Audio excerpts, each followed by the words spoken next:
Cemas bisa jadi pengalaman sehari-hari yang ringan, namun juga bisa menjadi sangat buruk dan menyebabkan gangguan sehingga menghambat aktivitas sehari-hari.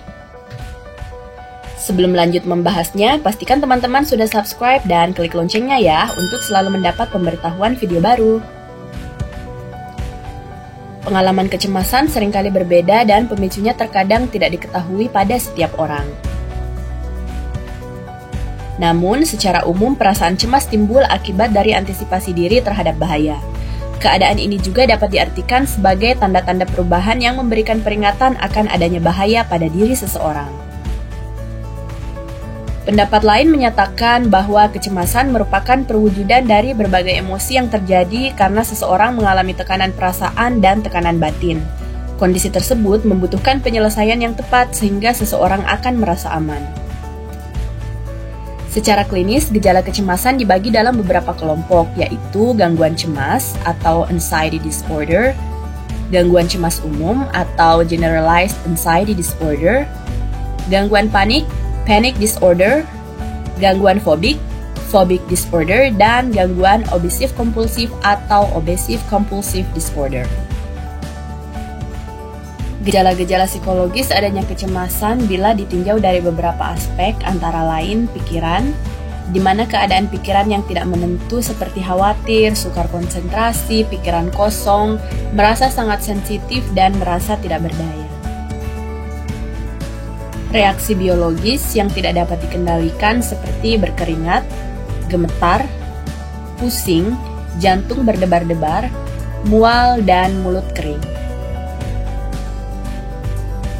Kemudian dapat diamati juga dalam bentuk perilaku yang gelisah, keadaan diri yang tidak terkendali seperti gugup, kewaspadaan diri yang berlebihan, serta sangat sensitif.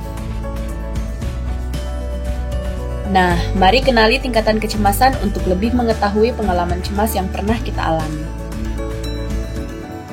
Menurut Watson beserta rekannya dalam jurnal berjudul Development and Validation of the Inventory of Depression and Anxiety Symptoms di tahun 2007, tingkat kecemasan terbagi dalam 4 tingkatan.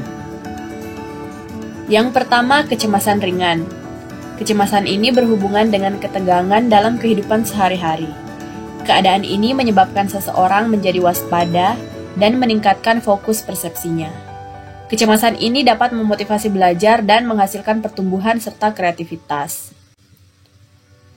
Misalnya, merasa malu ketika berada dalam kelompok baru, cemas ketika berada di keramaian, dan pengalaman ini bisa berlangsung dari kecil hingga dewasa. Dan jika tidak melakukan penyesuaian diri dengan baik, maka bisa berefek pada kecemasan yang lebih buruk. Yang kedua, kecemasan sedang. Pada tingkatan ini, frekuensi cemas menjadi lebih sering terjadi. Meskipun tidak sampai menghalangi aktivitas sehari-hari, namun mereka yang berada dalam kondisi ini mungkin mengalami perasaan cemas hingga beberapa hari dan intensinya cenderung lebih kuat, hingga terkadang membutuhkan penanganan diri yang lebih serius melalui self-help atau bantuan tenaga ahli seperti psikolog atau dokter. Yang ketiga, kecemasan berat. Kondisi ini sudah sangat mempengaruhi fokus persepsi seseorang, sehingga mereka cenderung berfokus pada satu yang rinci dan spesifik serta tidak berpikir pada hal lain.